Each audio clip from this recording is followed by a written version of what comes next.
अस्सलाम वालेकुम। जी, आज का जो हमारा टॉपिक है, जो हम आज के लेक्चर में डिस्कस करेंगे, वो बेसिकली है anxiety disorder. Dysfunctional anxiety response में ये कुछ टाइप ऑफ जो है वो एंग्ज़ायटी डिसऑर्डर आ जाते हैं, जिनको हम वन बाय वन जो है वो डिस्कस करेंगे। चलिए जी, सबसे पहले जो है वो हम डिस्कस कर लेते हैं कि एंग्ज़ायटी क्या होता है। एंग्ज़ायटी की छोटी सी डेफिनेशन बताइए कि एंग्ज़ायटी इज़ द वेग फीलिंग ऑफ ड्रेड और एप्रीहेंशन, यानी वो फीलिंग है जिसमें ड्रेड कहते हैं, फ़ियर, खौफज़दा, आपको जो है वो एक्सट्रीम डिस्ट्रेस जो है वो आप महसूस करते हो। तो एंग्ज़ायटी वो फीलिंग आ जाती है जो स्ट्रेंज होती है, जिसमें आप फ़ियर महसूस करते हो या आप चीज़ों को प्रॉपर तरीके से परसीव नहीं कर पाते या अंडरस्टैंड नहीं कर पाते। Apprehension mean understanding. फिर नेक्स्ट ये बताया हुआ है कि it is a response to external और इंटरनल स्टिमुलाई, यानी एंग्ज़ायटी आपको किसी इंटरनल स्टिमुलाई की वजह से भी हो सकता है, जब आपकी बॉडी में कोई चेंजेस आए, या एक्सटर्नल जो है वो किसी स्टिमुलाई की वजह से भी हो सकता है, जैसे इन्वायरमेंट में कोई चेंज वगैरह आया है तो उसकी वजह से भी जो है वो आपको जो है वो एंग्ज़ायटी हो सकती है। अब जब एंग्ज़ायटी होती है तो उसकी वजह से जो है, या आपको ये बताया हुआ है कि जब कोई एक्सटर्नल या इंटरनल स्टिमुलाई आता है तो उसके नतीजे में जो है बिहेवियर, इमोशनल, कॉग्निटिव या फिजिकल सिम्टम हो सकते हैं। एंग्ज़ायटी की वजह से हो सकता है आपके बिहेवियर में कोई चेंज हो, आप चिड़चिड़े हो जाओ, इरिटेबल हो जाओ, इमोशनल रोना शुरू कर दो, या उसकी वजह से जो है वो आप जो है वो डिफरेंट वे में जो है वो डिप्रेस हो जाओ, सैड हो जाओ, ठीक है। या कॉग्निटिव, उसकी वजह से आपको जो फोकस करने की एबिलिटी है, चीज़ों पे कंसंट्रेट करने की एबिलिटी है, वो डिस्टर्ब हो सकती है। या फिजिकल सिम्टम्स होता है ड्यू टू एंग्ज़ायटी, जो है वो आपको हेडेक स्टार्ट हो सकती है, पेट में जो है वो दर्द स्टार्ट हो सकती है, या डायरिया वगैरह जो है वो हो सकता है। तो ये डिफरेंट जो है वो सिम्टम्स बताई हुई हैं जो इन रिस्पॉन्स टू एंग्ज़ायटी जो है वो हो सकती है। नेक्स्ट आ जाए तो ये बात की गई है कि एंग्ज़ायटी के जो है वो पॉजिटिव और नेगेटिव दोनों साइड इफ़ेक्ट्स हो सकते हैं। अगर पॉजिटिव इफ़ेक्ट्स की बात की जाए तो इसकी वजह से जो है वो ग्रोथ हो सकती है। पॉजिटिव, अब आपको किसी चीज़ के लिए आप एंग्ज़ायटी होती है तो आप खुद को चेंज करने की कोशिश करते हो, अपने आप को पहले से बेहतर करने की कोशिश करते हो, तो पॉजिटिव इफ़ेक्ट ये है कि इससे ग्रोथ हो सकता है, एडॉप्टिव चेंज आ सकता है। लेकिन अगर नेगेटिव इफेक्ट देखा जाए तो वही एंग्जाइटी अगर ज़रूरत से ज़्यादा हो जाए तो उसकी वजह से आपकी सेल्फ एस्टीम जो है वो पुअर हो सकती है, यानी आपको खुद पे कॉन्फिडेंस नहीं रहेगा, आप फियर महसूस कर सकते हो, या इनहिबिशन, सब कुछ छोड़ छाड़ के विड्रॉ हो जाओ, यानी दूसरों से अलग हो जाओ, जो है वो सोशल होने के बजाय जो है वो अनसोशलाइज हो जाओ, या एंग्जाइटी डिसऑर्डर है जो है वो हो सकता है। तो ये कुछ नेगेटिव इफेक्ट हैं। नेक्स्ट बताया हुआ है कि anxiety is unavoidable in life, आप ऐसा नहीं है कि इसको अवॉइड कर लेते हैं। हर एक पर्सन को जो है वो जो है वो एंग्जाइटी हो सकती है, जिसके जो है वो आगे फिर डिफरेंट किस्म के जो है वो फंक्शन हो सकते हैं। जैसे अगर आप माइल्ड लेवल ऑफ एंग्जाइटी की बात की जाए तो it can serve many positive function, जैसे कि आपको एंग्जाइटी होगी तो आपको मोटिवेट करेगी वो एंग्जाइटी कि आप जो है वो डिफरेंट किस्म के जो है वो टास्क परफॉर्म को, अगर कोई प्रॉब्लम है तो उसको सॉल्व को, या अगर आप किसी क्राइसिस में है तो उसको रिजॉल्व को। इसी तरह जो है वो एंग्जाइटी को कंसिडर नॉर्मल किया जाता है जब ये सिचुएशन के अकॉर्डिंग टू अप्रोप्रिएट हो, और जैसे ही आपकी वो प्रॉब्लम रिजॉल्व हो और ये ख़त्म हो जाए तो उस केस में आप इसको एंग्जाइटी को जो है वो नॉर्मल लेते हैं। अगर जो है वो आपकी एंग्जाइटी जो है वो ख़त्म ना हो तो फिर आप उसको जो है वो नेक्स्ट जो है वो एंग्जाइटी डिसऑर्डर में जो है वो काउंट करोगे। फिर नेक्स्ट आपको डिफरेंस बताया एंग्जाइटी और फियर में जो है वो क्या फ़र्क है। फियर में बेसिकली एक पर्सन जो है वो अफ्रेड या थ्रेटन फील करेगा जब उसके पास क्लियरली आइडेंटिफाइबल कोई एक्सटर्नल स्टिमुलाई हो, तो उसकी वजह से वो जो अफ्रेड या थ्रेटन फील करता है उसे कहते हैं फियर। और जब आपके पास कोई स्टिमुलाई ना हो, यानी इंटरनल या एक्सटर्नल स्टिमुलाई दोनों में से कोई एक हो सकता है, तो उस केस में जो आप जो है वो फीलिंग ऑफ ड्रेड या एप्रीहेंशन फील करते हो उसे आप कहते हैं एनजाइटी। नेक्स्ट आ जाता है anxiety as a response to stress. Stress, आपको ये छोटी डेफिनेशन बताइए क्या है। The wear and tear that life causes on the body, यानी आपको जो है वो स्ट्रेस की वजह से हो सकता है आप कुछ जो है वो न्यू चीज़ें करो, आपकी ग्रोथ वगैरह हो, या टीयर की उसकी वजह से आपकी लाइफ में जो है वो डिस्टर्बेंस भी हो सकती है। It occur when a person has difficulty dealing with life situation, अगर आपको डिफरेंट किस्म की लाइफ सिचुएशन में आप होते हो, जब उन प्रॉब्लम या आपने अपने गोल्स अचीव करने होते हैं, अगर आप उनको प्रॉपर तरीके से अचीव ना कर सको, आपको उस दौरान डिफ़िकल्टी हो, तो तब आपको जो है वो स्ट्रेस होती है। अब हर पर्सन का जो स्ट्रेस को हैंडल करने का तरीका है वो भी डिफरेंट है। कुछ लोग जो है वो बड़े अगर उनको कोई प्रॉब्लम आती है तो उसमें जो है वो बिल्कुल नॉर्मल बिहेव करते हैं, या नॉर्मली उसको जो है वो हैंडल कर लेते हैं, और कुछ लोग जो है उन लोगों के लिए छोटी सी प्रॉब्लम में छोटा सा एक्सटर्नल स्टिमुलाई जो है वो सोर्स ऑफ जो है वो स्ट्रेस हो सकता है। जैसे कि एग्जांपल बताइए कि बहुत सारे लोगों को जो है वो पब्लिकली जो है वो जो है इन फ्रंट ऑफ पब्लिक जो है वो स्पीक करने पे वो स्केरी हो जाते हैं, उनको स्ट्रेस होना शुरू हो जाती है। इसी तरह जैसे कि टीचर्स या एक्टर्स हैं, उनको पब्लिक प्लेसेस पे जो है वो बोलने में जो है वो कोई स्ट्रेस वगैरह नहीं होती, उनके लिए वो एक इंजॉयबल एक्सपीरियंस होता है। तो इसी तरह हर पर्सन जो है वो स्ट्रेस को जो है वो डिफरेंट तरीक़ों से हैंडल करता है। कुछ लोग जो है वो स्ट्रेस से जल्दी कोप कर लेते हैं, कुछ लोग जो है वो जल्दी कोप नहीं करते, उसको की वजह से जो है वो फिर उनकी लाइफ पे जो है वो अफेक्ट ज़्यादा आता है। नेक्स्ट आपके पास आ जाता है जनरल अडॉप्टेशन सिंड्रोम, ये हेंस सिलाई साहब थे। इन्होंने जो है वो एंडोक्राइनोलॉजिस्ट था, इसने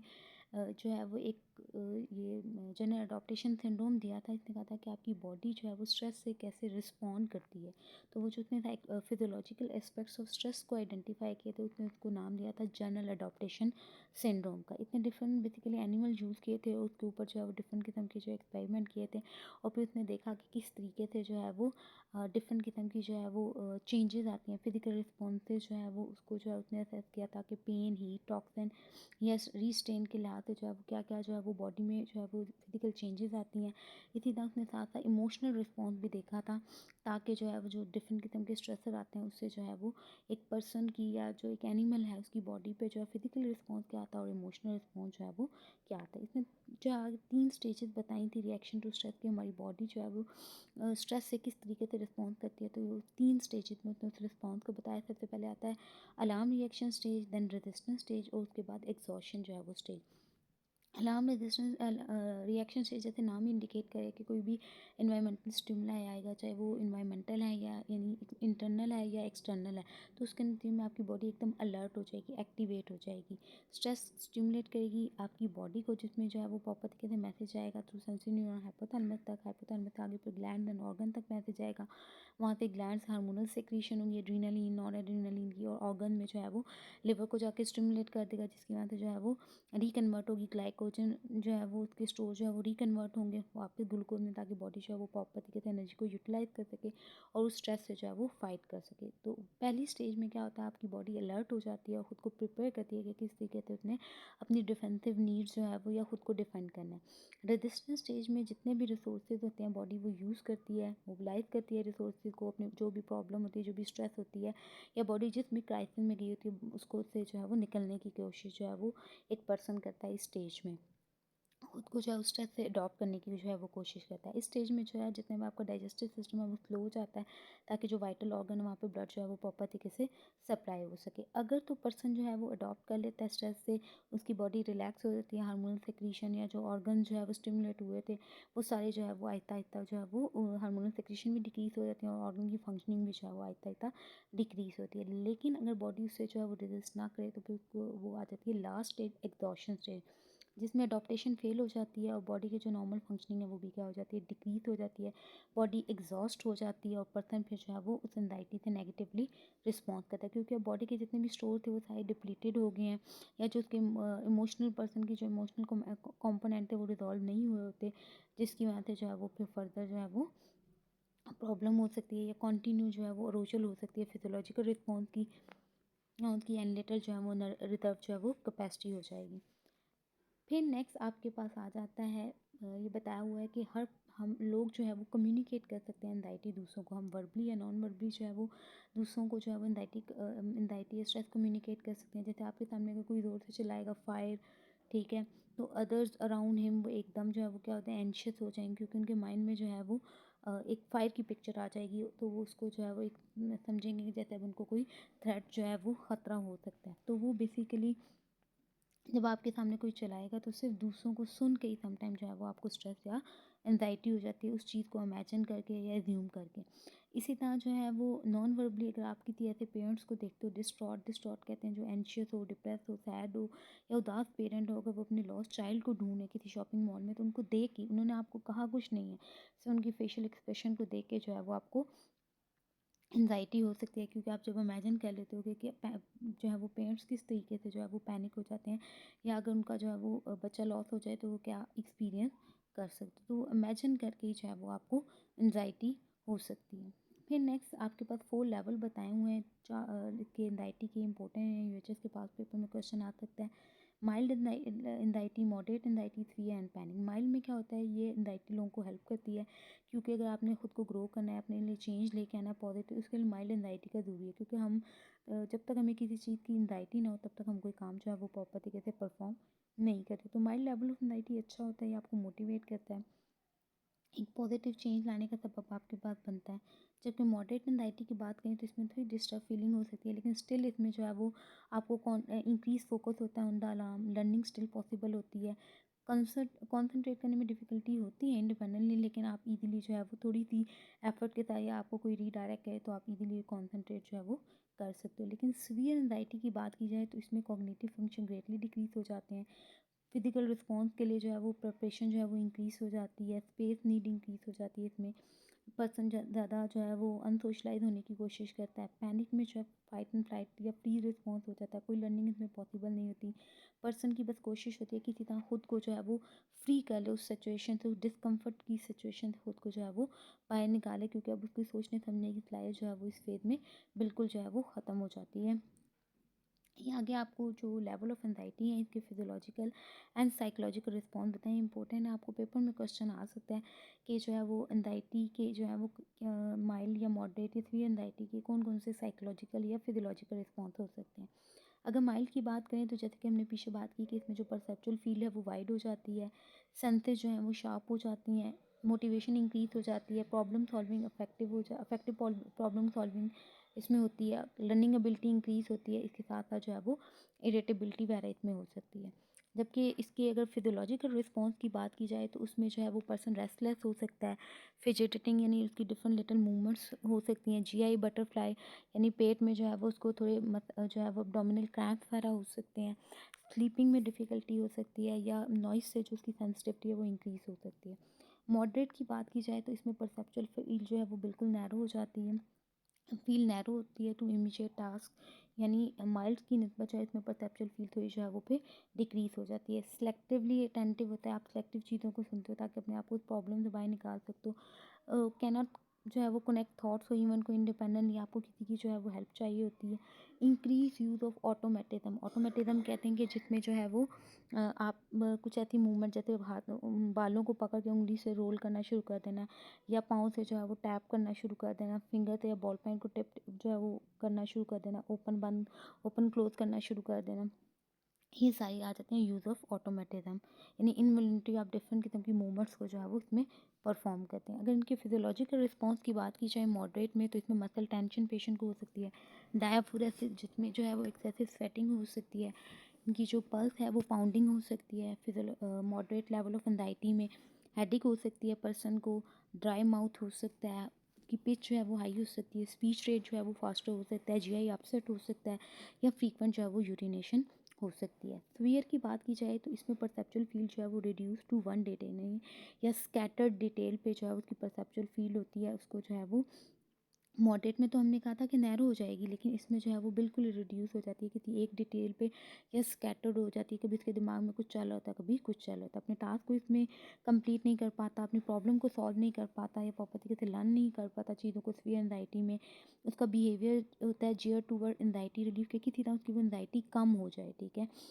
इसका जो है वो रीडायरेक्शन में पर्सन जो है वो इस लेवल में जो है वो रिस्पॉन्ड नहीं कर पाता, और ड्रेड या हॉरर फील करता है, खौफ ज़्यादा डर उसको लगता है इसमें,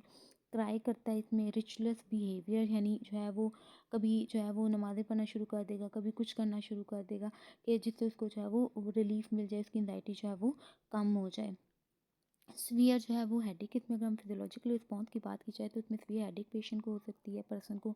नॉदिया वॉमिटिंग डायरिया हो सकता है, थ्रम्बलिंग वो कांप सकता है सीवियर एंजाइटी में, रिजिड स्टांस यानी बिल्कुल एक जगह फिक्स हो जाए, कोई मूव ना करे, कोई रिस्पॉन्स ना करे, या उसको चक्कर आ सकते हैं, पेल टैकीकार्डिया या चेस्ट पेन हो सकती है। पैनिक अगर लेवल ऑफ एंजाइटी की बात की जाए तो इसमें परसेप्चुअल फील्ड बिल्कुल ही रिड्यूस हो जाती है to focus on the self, सिर्फ उसको अपने पे होता है कि कितना वो खुद को जो है वो नॉर्मल कर ले, जो है वो खुद को उस पर कंट्रोल, उसको उसका जो है पर्सन को जो है वो अपने पे कंट्रोल जो है वो इस पर नहीं रहता, तो इसलिए उसका मेन फोकस होता है अपने आप के उसके सेल्फ पे। पर्सन को जो है वो इन्वायरमेंटल स्टिमुलाई को प्रॉपर तरीके से प्रोसेस नहीं करता, उसको नहीं समझ आती कि उसके इर्द गिर्द क्या हो रहा है, परसेप्शन उसकी डिस्टॉर्टेड हो जाती है, रैशनल थॉट्स का लॉस हो जाता है, कोई रैशनली सोच नहीं सकता प्रॉपर तरीके से, does not recognize the potential danger जो है उसको रिकग्नाइज नहीं कर पाता। यानी इस लेवल ऑफ एंजाइटी में अगर पेशेंट पर्सन जो है वो घर से बाहर निकला है तो आगे से अगर कोई गाड़ी वगैरह आ रही है तो वो उसको प्रॉपर तरीके से रिकग्नाइज नहीं कर पाएगा, या उस डेंजर को उसको जो है वो आइडेंटिफाई नहीं कर पाएगा कि आगे खतरा है। Can not communicate verbally, proper तरीके से जो है वो कम्युनिकेट नहीं कर पाएगा दूसरों को। माइट भी जो है वो पैनिक लेवल ऑफ एंजाइटी में उसको डिल्यूशन या हलुसिनेशन हो सकती हैं, और इवन पेशेंट जो है वो सुसाइडल भी हो सकता है, यानी खुद को जो है वो ख़त्म करने का भी सोच सकता है। फिजियोलॉजिकल अगर हम रिस्पॉन्स की बात करें तो इसमें पर्सन में बोल्ट और रन जो है वो पर्सन जो है वो या तो बिल्कुल खुद को जो है विड्रॉल कर लेगा, या जो है वो उस सिचुएशन से उस जगह से भागने की जो है वो कोशिश करेगा, करेगा या टोटली इमोबाइल हो जाएगा और म्यूट हो जाएगा, खामोश हो जाएगा, डायलेटेड उसके प्यूपल हो सकते हैं, ब्लड प्रेशर, पल्स इंक्रीज हो सकती है एंड फाइट एंड फ्लाइट या फ्रीज रिस्पॉन्स जो है वो इसमें होता है। नेक्स्ट आ जाता है कि जब आप एंशियस क्लाइंट के साथ काम करते हो तो उनको किस तरीके से बीइंग अ नर्स जो है वो आपको किस तरीके से जो है वो टैकल करते हो। माइल्ड एंजाइटी की बात की जाए तो इसमें क्लाइंट को जो है वो जब आप उसके साथ काम कर रहे होते हो तो इसमें कोई उसको डायरेक्ट उसके लिए इंटरवेंशन करने की ज़रूरत नहीं है। नॉर्मली टीचिंग जो है वो अफेक्ट, तो इसमें जो इस लेवल ऑफ एंजाइटी में जो है वो माइल्ड लेवल में टीचिंग भी इफ़ेक्टिव हो जाती है और टीचिंग से ही जो है वो पर्सन की एंजाइटी जो है वो कम हो जाती है। जबकि मॉडरेट की बात की जाए तो इसमें नर्स को जो है वो जो कम्युनिकेशन करनी है वो थेरेप्यूटिक कम्युनिकेशन होनी चाहिए। जब आप उससे कम्युनिकेट करो पेशेंट है तो आपने उसमें short simple easy to understand sentences आपने इसमें जो है वो नर्स ने जो है वो यूज़ करने हैं। Must stop to ensure that client is still taking information correctly. इसमें मेक श्योर करते रहना है कि आपने जो उसको इन्फॉर्मेशन दी है वो प्रॉपर तरीके से उसको रिटेन कर पा रहा है, उसको प्रॉपर तरीके से समझ आ रही है या नहीं आ रहा है। इसी तरह सीवियर एंजाइटी अगर आपके क्लाइंट को है, आपके पेशेंट को है, तो उस केस में नर्स को जो है वो स्पेशल अटेंशन देनी है कि आप जो पेशेंट को इन्फॉर्मेशन बता रहे हो उसको प्रॉपर तरीके से जो है वो समझ आ रही है या नहीं आ रही, क्योंकि इसमें पेशेंट जो है वो प्रॉपर तरीके से अटेंशन चीज़ों पे फोकस नहीं कर पाता या जो है वो प्रॉपर तरीके से उसकी जो अटेंशन है वो उसमें जो है वो ज़्यादा हद तक डिस्टर्ब हुई होती है। तो इसमें जो है वो आपने सबसे पहले सीवियर लेवल ऑफ एंजाइटी में पर्सन की जो मेन एंजाइटी है वो आपने कम करनी है, यानी सीवियर से आपने मॉडरेट या माइल्ड लेवल ऑफ एंजाइटी पे पेशेंट को लेके आना है। पेशेंट के साथ रहना है, उससे लो काम एंड सूदिंग वॉइस में टॉक करना है। अगर पर्सन जो है वो एक जगह बैठ नहीं पा रहा स्ट्रेस की वजह से, वो तो आगे पीछे चल फिर रहा है, तो आप उसके साथ जो है वो वॉक कर सकते हो, उसको डीप ब्रीदिंग एक्सरसाइजेज के लिए जो है वो इनकरेज कर सकते हैं। जबकि पैनिक एंजाइटी में पर्सन की सेफ्टी सबसे पहले मेन प्राइमरी कंसर्न है। नर्स ने जो है मेक श्योर करना है कि पर्सन की जो है वो सेफ़ हो, वो खुद को जो है वो हार्म ना पहुँचाए, क्योंकि पीछे हमने एक साइकोलॉजिकल रिस्पॉन्स देखा है कि पर्सन जो है वो सुसाइडल हो सकता है। ठीक है, तो nurse must talking, secondly nurse must keep talking to the person, यानी आपने पर्सन के साथ बातचीत करते रहना है लेकिन कंफर्टिंग मैनर में। इवन जो है वो आपकी इन्फॉर्मेशन को प्रॉपर तरीके से प्रोसेस नहीं करा बट स्टिल आपने उससे टॉक करते रहना है ताकि जो है वो पेशेंट रिलैक्स रहे। ठीक है, आपने गोइंग टू स्मॉल क्वाइट या नॉन स्टिमुलेटिंग इन्वायरमेंट में जो है वो पेशेंट को ले जाना है ताकि जो है वो उसकी एंजाइटी जो है वो कम और मजीद इन्हांस ना हो। रीअश्योर करना है कि पर्सन को जो this is anxiety and it will pass, कुछ टाइम के लिए आपको है, उसके बाद जो है वो ये चली जाएगी और आप इस टाइम जो है वो सेफ प्लेस में जाते, अगर उसको किसी पर्टिकुलर चीज़ को देख के जो है वो एंजाइटी हो रही है।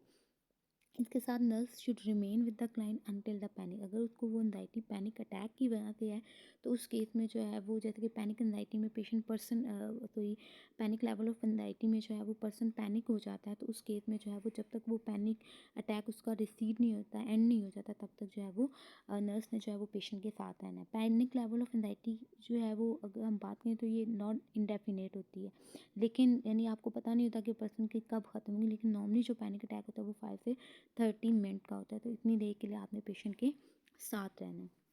फिर नेक्स्ट आता है एंजाइटी डिसऑर्डर। एंजाइटी डिसऑर्डर की बात की जाए तो एंजाइटी डिसऑर्डर कंप्राइज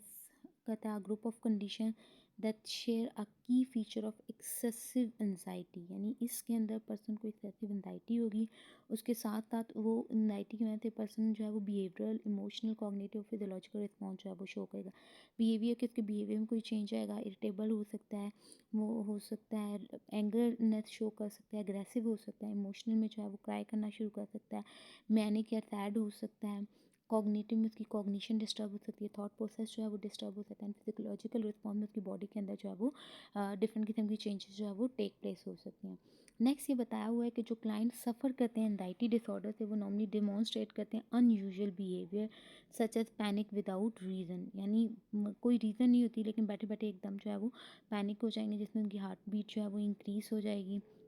बॉडी में जो है वो डिफरेंट किस्म के चेंजेस आना शुरू हो जाएंगे। इसके साथ साथ वो लोग जो वो पेशेंट्स या वो क्लाइंट जो एंजाइटी डिसऑर्डर से सफ़र करते हैं उनको अनवांटेड फियर हो सकता है किसी भी ऑब्जेक्ट से या लाइफ कंडीशन से, या अनएक्सप्लेन या ओवरवेलमिंग वरी हो सकती है, उनको समझ नहीं आती या वो अपनी एंजाइटी को एक्सप्लेन नहीं कर पाते कि उनको क्यों परेशानी हो रही है। इसके साथ साथ जो है वो they can experience significant distress over the time, उनको जो है वो डिस्ट्रेस दे वो फील कर सकते हैं। इसके साथ साथ इस डिसऑर्डर की वजह से जो है उनकी डेली रूटीन, सोशल लाइफ और ऑक्यूपेशनल फंक्शनिंग वो सब भी जो है वो डिस्टर्ब हो जाती है।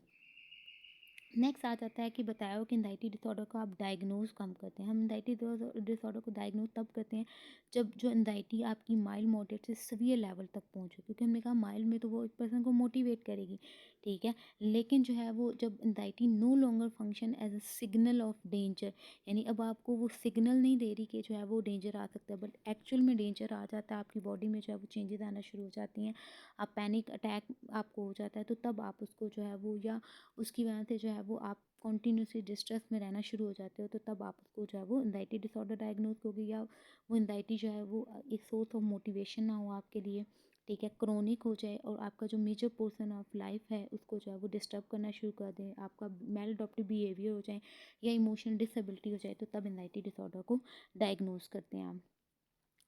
उस पर्सन की एंजाइटी को आप यानी कि डिसऑर्डर का नाम देते हैं। आगे बताया हुआ है कि एंजाइटी डिसऑर्डर की बहुत सारी मैनिफेस्टेशन हो सकती है। एंजाइटी इटसेल्फ जो है उसका एक की फीचर है। ये कुछ टाइप्स बताइए एंजाइटी डिसऑर्डर की: generalize anxiety disorder, post traumatic stress disorder, panic disorder, OCD and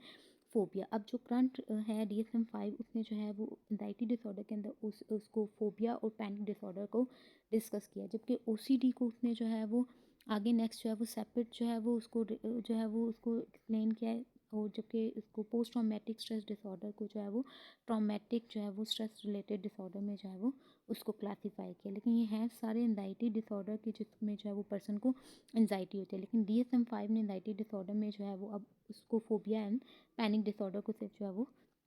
discuss किया, और जनरलाइज एंजाइटी डिसऑर्डर को। नेक्स्ट आ जाता है आपके पास इसका इंसिडेंस की बात की जाए तो एंजाइटी डिसऑर्डर जो है वो मोर प्रेवलेंट होता है किसमें, वुमेन में एज कम्पेयर टू मेल। जो यंगर पीपल हैं देन 45 ईयर ऑफ एज, उनके अंदर जो है वो ज़्यादा स्ट्रेस होती है, क्योंकि जैसे एज बढ़ती जाती है आपको खुद को जो है वो डिफरेंट किस्म की इन्वायरमेंट में सिचुएशन में अडॉप्ट करना आ जाता है। तो जितने आप यंग होते हैं उतने ज़्यादा चांसेस हैं कि आपको एंजाइटी डिसऑर्डर हो सकते हैं। या वो लोग जो डाइवोर्स हैं, सेपरेटेड हैं, या लो सोशो इकोनॉमिक स्टेटस के साथ हैं, उनके अंदर इस डिसऑर्डर के होने के चांसेस ज़्यादा है। रिलेटेड डिसऑर्डर की बात करें तो इसमें सिलेक्टिव म्यूटिज्म आता है, जिसमें जो है वो यानी इसमें पर्सन को एंजाइटी होती है, वो होती है, लेकिन ये जो DSM हमें क्राइटेरिया बताता है उसके मुताबिक जो है वो एंजाइटी डिसऑर्डर के क्राइटेरिया को मीट जब जो प्रॉब्लम ना करें तो फिर उनको आप रिलेटेड डिसऑर्डर कहते हैं। जैसे सिलेक्टिव म्यूटिज्म में पर्सन को किसी भी स्ट्रेसर की वजह से वो बिल्कुल खामोश होता है, म्यूट होता है, सोशली विड्रॉल हो जाता है, किसी से जो है वो कोई बात नहीं करता, या किसी पर्टिकुलर प्लेसेस में सिचुएशन में जाके, जैसे घर में बिल्कुल घर में शेर होगा, लेकिन कॉलेज में या स्कूल में जाके जो है उसकी आवाज़ बंद हो जाएगी या वो कुछ बोल नहीं पाएगा, यानी कुछ पर्टिकुलर प्लेसेस में जाके वो म्यूट हो जाएगा, उसे कहते हैं selective mutism. Anxiety disorder due to an other medical condition, यानी खुदा ना खास्ता किसी को कैंसर या एड्स हो गया तो उसकी वजह से जो एंजाइटी हुई है तो उसे आप कहोगे anxiety disorder due to an other medical condition. इसी तरह सब्सटेंस या मेडिकेशन इंड्यूस अगर एंजाइटी डिसऑर्डर है तो उसको आप वो एक रिलेटेड डिसऑर्डर में आता है, जब जिसमें पर्सन कोई सब्सटेंस यूज़ कर रहा है उसका एक साइड इफेक्ट के तौर पे जो है उसको एंजाइटी हो रही है। ये सेपरेशन एंजाइटी डिसऑर्डर, जिसमें जो है वो एक पर्सन जब दूसरे पर्सन से सेपरेट होता है, या जो बच्चे हैं, ये बेसिकली बच्चों में ये डिसऑर्डर होता है, जब बच्चों को उनके पेरेंट्स से जो है वो सेपरेट किया जाता है तो उस सेपरेशन की वजह से उनको एंजाइटी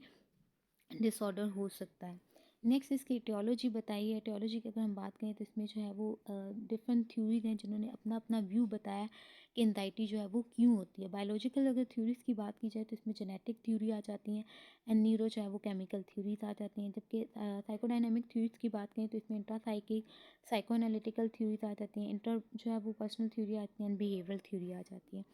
ये डायग्राम में आप देख सकते हो रिस्क फैक्टर बताएं जनरलाइज एंजाइटी डिसऑर्डर के जेनेटिक प्रीडिस्पोजिशन, ब्रेन केमिस्ट्री में अगर कोई चेंज आया है, फैमिली बैकग्राउंड, लाइफस्टाइल फैक्टर या सोशल इन्फ्लुएंसेस, तो ये सारे फैक्टर हैं जो आपको एंजाइटी डिसऑर्डर जो है वो कॉज कर सकते हैं। जेनेटिक थ्योरी की बात की जाए तो हम नाम इंडिकेट किया है कि हेरिडिटी जो है वो इसमें बताया हुआ है कि जेनेटिक जो है वो प्रीडिस्पोजिशन वो एक जो है वो रिस्क फैक्टर है एंजाइटी डिसऑर्डर का।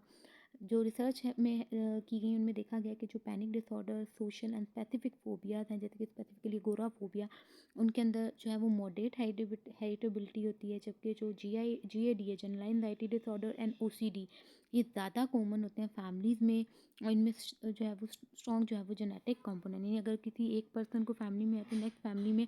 फैमिली जो है नेक्स्ट जनरेशन में चांसेस ट्रांसफ़र होने के ज़्यादा चांसेस हैं। न्यूरोकेमिकल थ्योरी जो है वो ये कहती है कि आपकी बॉडी के अंदर एक इनहिबिटरी न्यूरोट्रांसमीटर होता है जिसे कहते हैं गाबा। ठीक है, गामा अमाइनो ब्यूटारिक एसिड। जब इस ये जो मेन आपका जो न्यूरोट्रांसमीटर है, ये बेसिकली आपका एंटी एंजाइटी एजेंट है, जिसने आपकी बॉडी में एंजाइटी को जो है वो कंट्रोल करना है। रिसर्च ये कहती है कि जब इस न्यूरोट्रांसमीटर का लेवल बॉडी में कम हो जाता है तो उसकी वजह से एंजाइटी होती है। इसी तरह नॉरएपिनेफ्रिन का लेवल जब इंक्रीज हो जाता है तो उसकी वजह से जो है वो एंजाइटी होती है। यानी इन शॉर्ट, जब इन न्यूरोट्रांसमीटर की रेगुलेशन में कोई मसला मसाइल आता है तो उसकी वजह से एंजाइटी डिसऑर्डर होते हैं। इसके साथ साथ सेरोटोनिन का भी देखा गया कि उसका भी एक डिस्टेंट रोल है ओसीडी में, पैनिक डिसऑर्डर में एंड जनरलाइज एंजाइटी डिसऑर्डर में। एंड एक्सेस ऑफ नॉरएपिनेफ्रिन जो है वो सस्पेक्टेड की गई है पैनिक डिसऑर्डर में, जीएडी में और पोस्ट ट्रॉमेटिक स्ट्रेस डिसऑर्डर में। आगे इंट्रासाइकिक या साइकोएनालिटिकल थ्योरीज की बात की जाए तो इसमें बेसिकली जो है, जैसे कि साइकोएनालिटिकल थ्योरी जानी फ्रॉइड के नाम से जाती है। तो इसमें फ्रॉइड ने ये कहा है, इसने ये कहा था कि एक पर्सन का जो पर्सन की इनेट एंजाइटी है वो क्या है, as the stimulus for the behaviour. यानी जो उसके अंदर इनबोर्न एंजाइटी होती है तो उस एंजाइटी की वजह से एक वो रिस्पॉन्स प्रोड्यूस होता है, या आपकी बॉडी जो है वो उसकी वजह से कोई ना कोई बिहेवियर शो करता है। उसको उसने नाम दिया था डिफेंस मैकेनिज्म। उसने कहा था, he describe defense mechanism as the human attempt to control awareness of and to reduce the anxiety. यानी आप जो है वो अपनी एंजाइटी को जो है वो रिड्यूस कैसे करते हो, या ख़ुद को जो आपको अगर जो है वो आप ज़रूरत से ज़्यादा जो है वो कॉन्शियस हुए हो, अवेयर हुए हो, तो उसको आप कैसे कंट्रोल करते हो। तो वो जिस तरीके से आप कंट्रोल करते हो उसे आप कहते हो डिफेंस मैकेनिज्म। तो ये बेसिकली एक आपका रिस्पॉन्स होता है किसी भी स्टिमुलस की वजह से, या जब आपको कोई एंजाइटी होती है तो उसकी वजह से आपकी बॉडी में जो है ये पर्टिकुलर बिहेवियर जो है वो प्रोड्यूस होती है, आप होता है जो अनकॉन्शियसली होता है। जैसे कि इसने डिफेंस मैकेनिज्म की डेफिनेशन बताई थी कि defence mechanism are cognitive distortion जो पर्सन यूज़ करता है अनकॉन्शियस। यानी कोई भी स्टिमुलस आता है, आपको स्ट्रेस एंजाइटी होती है तो उसकी वजह से आपकी जो है वो ब्रेन के अंदर कॉग्निटिव बॉडी के अंदर ब्रेन में कॉग्निटिव डिस्टॉर्शन होती है, और पर्सन फिर जो है वो अनकॉन्शियसली वो sense of being in control को मेंटेन करने के लिए, या ख़ुद को सिचुएशन में से कंट्रोल करने के लिए, अपनी सिचुएशन कंट्रोल करने के लिए, अपनी डिस्कम्फर्ट को लेसन करने के लिए, स्ट्रेस से डील करने के लिए जो है वो ये डिस्टॉर्शन जो है वो करता है,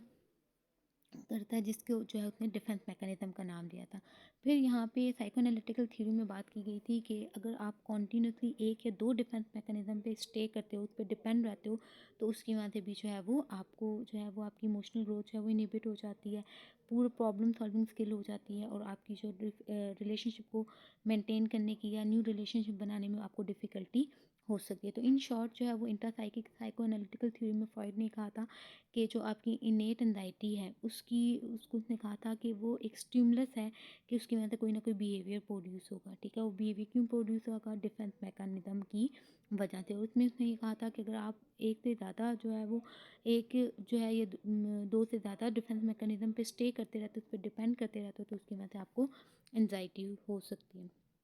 फिर नेक्स्ट आ जाती है इंटरपर्सनल जो है वो थ्योरी। या उसने कहा था कि वो लोग जो है वो जो एक या दो उस पे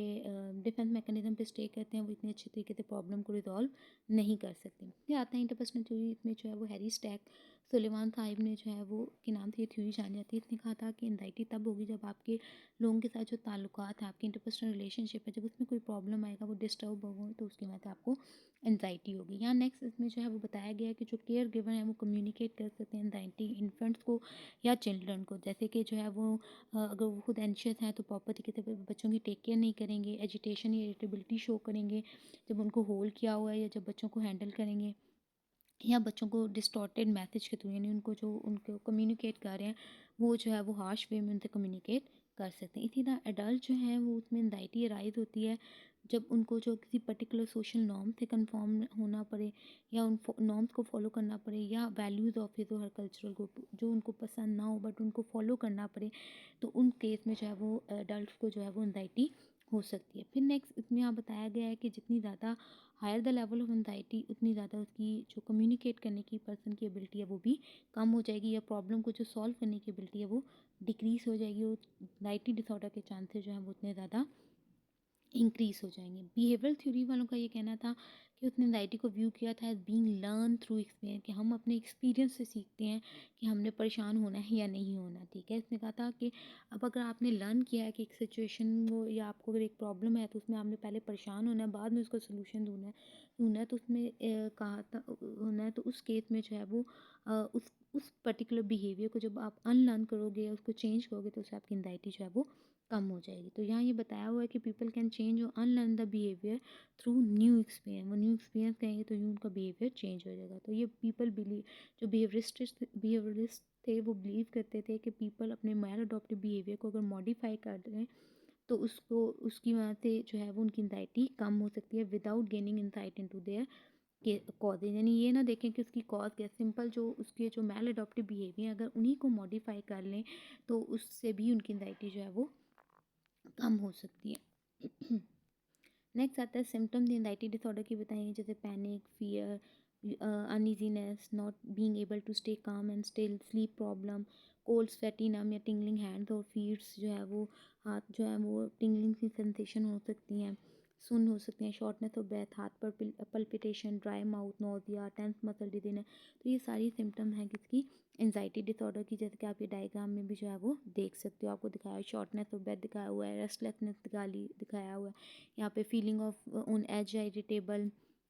इजीली फटीग दिखाया हुआ है, डिफ़िकल्टी कॉन्सेंट्रेटिंग दिखाया हुआ है, डिफ़िकल्टी इन जो है वो फॉलिंग स्लीप, हेडेक वगैरह जो है वो दिखाया हुआ है। नेक्स्ट अगर हम बात करें तो ट्रीटमेंट आ जाता है कि अगर पर्सन को एंजाइटी डिसऑर्डर हो गया तो आप उसको ट्रीट कैसे करोगे। इसमें जो है वो आप मेडिसिन से भी ट्रीट कर सकते हो या थेरेपी से भी। कॉग्निटिव बिहेवियर थेरेपी जो है वो नॉर्मली सक्सेसफुल होती है, जो यूज़ की जाती है सक्सेसफुली एंजाइटी डिसऑर्डर को ट्रीट करने में। इसमें सबसे पहले आता है पॉजिटिव रीफ्रेमिंग। अब नाम इंडिकेट कर कि पॉजिटिव रीफ्रेमिंग में आपने पॉजिटिवली जो फ्रेम है उसको रीफ्रेम कर देना है, उस पर्सन की जो नेगेटिव थॉट्स हैं उसको आपने टर्न कर देना है किसमें, पॉजिटिव में। तो यूँ उस पर्सन की एंजाइटी जो है वो क्या हो जाएगी, कम हो जाएगी। उसे कहना है जो आपकी नेगेटिव थॉट्स है उसको चेंज करके पॉजिटिव में कर लो तो इससे आपकी एंजाइटी कम हो जाएगी। जैसे एग्जांपल बताइए, अगर पर्सन ये कहता है my heart is pounding, I think I am going to die, तो क्लाइंट अगर ये सोचे no I can stand this and this is just anxiety and it will go, तो जब वो अपनी सोच को चेंज करेगा तो यूज़ की एंजाइटी ऑटोमेटिकली कम हो जाएगी। डीकैटास्ट्रोफाइजिंग में आ जाता है कि इसमें थेरेपिस्ट जो है वो यूज़ करता है क्वेश्चन को to more rationally realistically appraise the situation. इसमें पर्सन को ये बताया जाता है कि आप जो है वो सोच लो ज़्यादा ज़्यादा वर्स क्या हो सकता है, मैक्सिमम क्या हो सकता है। जब आप लास्ट मोमेंट को सोच लेते हो, रियलिस्टिकली अप्रेज कर लेते हो कि एट द एंड क्या होगा, तो आपकी उससे स्ट्रेस जो है वो कम हो सकती है। जैसे एग्जाम्पल बताया कि थेरेपिस्ट में ask what is the worst thing that could happen, is that likely, या could you survive that, is that as bad you imagine, ये इतना ही बुरा जितना आप इमेजिन करते हो। तो जब आप उस चीज़ का वर्स्ट सोच लेते हो या रियलिस्टिकली अप्रेज कर लेते हो सिचुएशन को, तो उससे भी आपकी एंजाइटी कम हो जाती है।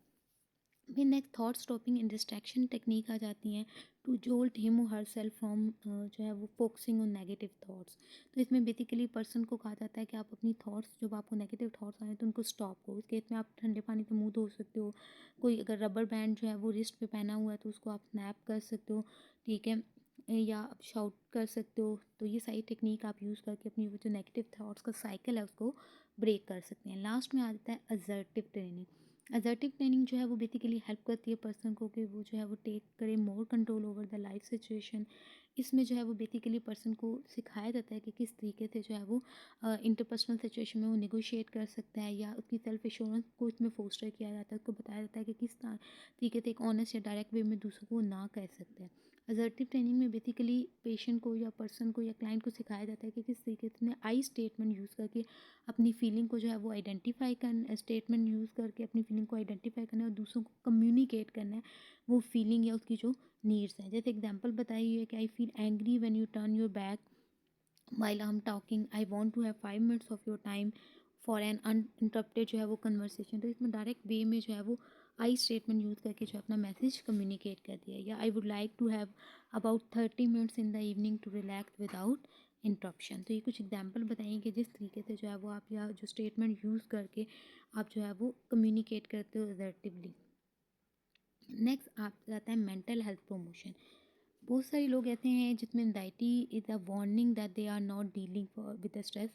अफेक्टिवली। यानी उनके लिए एक वार्निंग है कि उनको एंजाइटी तब हुई है जब वो अपनी डिफरेंट किस्म की स्ट्रेस से इफेक्टिवली डील नहीं कर रहे, ठीक है। तो learning to heed this warning and to make needed change in a healthier way में ये बहुत ज़्यादा ज़रूरी है, ताकि जो है वो अपनी डेली जो है वो रूटीन के जो स्ट्रेसर्स हैं या जो स्ट्रेस है उसको मिनिमाइज़ कर सकें। स्ट्रेस एंड आगे आप देख सकते हो इसमें बताया कि स्ट्रेस एंड जो रिजल्टिंग एंजाइटी है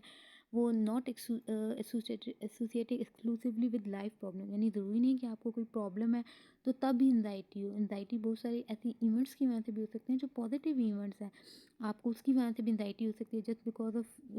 इस वजह से कि आपको जो है जब आपका कोई चेंज आता है आपकी लाइफ में तो उसकी वजह से भी जो है वो आपको जो है वो एंजाइटी या स्ट्रेस हो सकती है। जैसे कि इवेंट्स जो कोई पॉजिटिव हैं, जैसे आपने कोई न्यू कॉलेज ज्वाइन किया है, न्यू जॉब पे आप फर्स्ट टाइम गए हो, या मैरिड हुए हो, या आपके किड्स हो गए हैं, तो अब आप पे रिस्पॉन्सिबिलिटी बढ़ी है, तो वो जो आपकी लाइफ में चेंज आता है तो उसकी वजह से भी आप स्ट्रेसफुल हो सकते हो, आपको एंजाइटी हो सकती है।